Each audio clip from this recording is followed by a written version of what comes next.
I'm Austin Grake. This is my honors project for CHE 481 Biochemical Engineering. And this is quality versus speed compared in protein modeling software. So a little background, I use SARS-CoV-2, an acute protein on it, which essentially is an antibody for COVID. And I was able to look at AlphaFold, Swiss model, and Robetta Baker Lab to best assess which model would do what in a timely manner.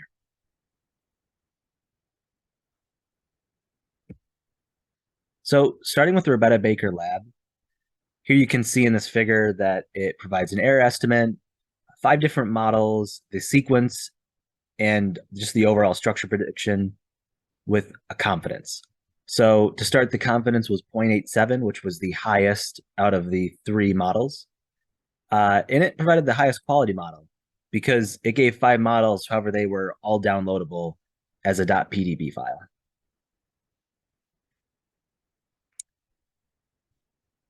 On this side, you can see the error estimate, and it peaked around 0, mainly around the 75 to 100 range, and then back again around the end.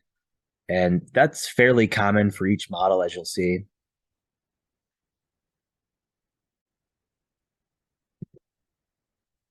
So next is a Swiss model. This is the middle ground for the global and local confidence. It does an okay job of modeling. As we'll see later in the presentation, there's other ways to check the confidences and the overall usability of these models. So here's a little model of the antibody, and you see we have 2 here, not 5. The global confidence is 0.75, so significant reduction in terms of Robetta Baker Lab, which was 0.87. And there's a decent coverage, as you can see by this blue bar. Overall, it took around 10 minutes compared to Robetta Baker Lab's day and a half. So this is very fast. So although it doesn't have the greatest quality and local and global confidence, it definitely does it fairly quickly.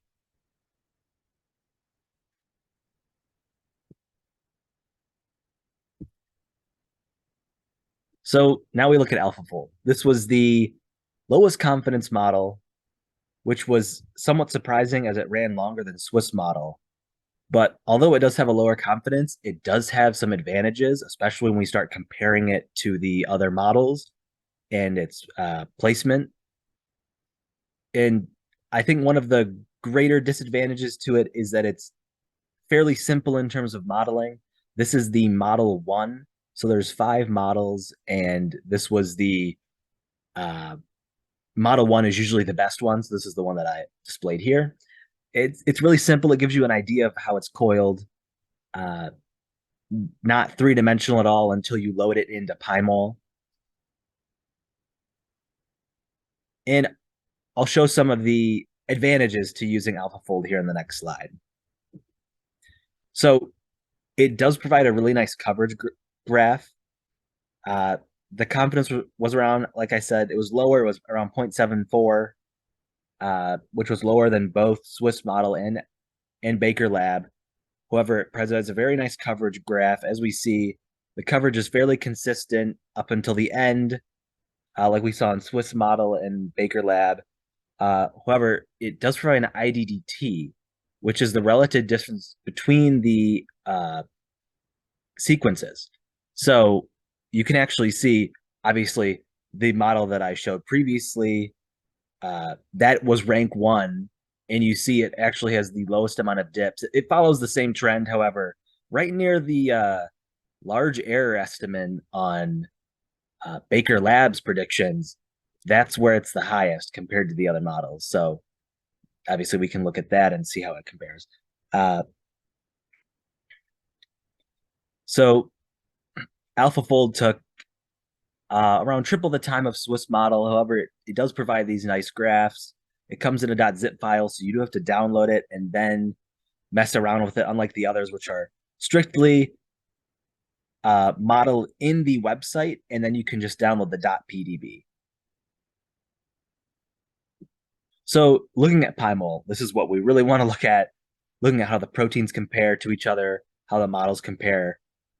And we can for sure say that Baker Lab has hands down the best model.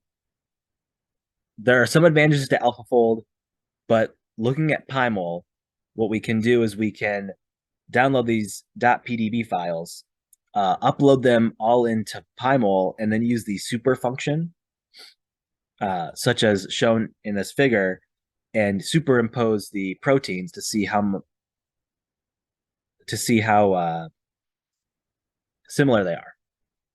And this was done by an overall RMSD, so root mean square deviation, and it was actually found that uh, AlphaFold at Baker Lab was the lowest RMSD, so there was a lot less deviation in between the models. And that makes sense because although AlphaFold only took 30 minutes, whereas Baker Lab took a day and a half, it is much better than the 10 minutes that the Swiss model took. Because the Swiss model, the AlphaFold, was uh, a larger RMSD, and then looking at AlphaFold to Baker Lab was the highest RMSD, which means that uh, Baker Lab was extremely far off of the Swiss model. Or I'm sorry, the Swiss model was extremely far off of the Baker Lab because that is our highest quality model. And that makes sense because Baker Lab did take quite a while to compute, and it gave us very nice error estimates. So overall,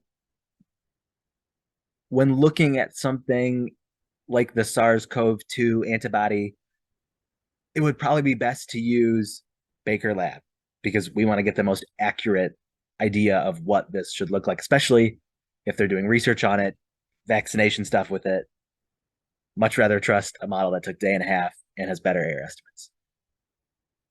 Now, an advantage to Swiss model is that if it's for a project like this, I can do this in 10 minutes and I don't have to wait.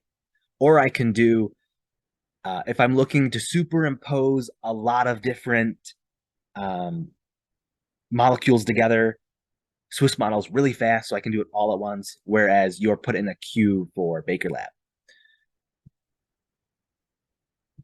I just like to thank Dr. Woldring. It's been a great semester, and this was an awesome project.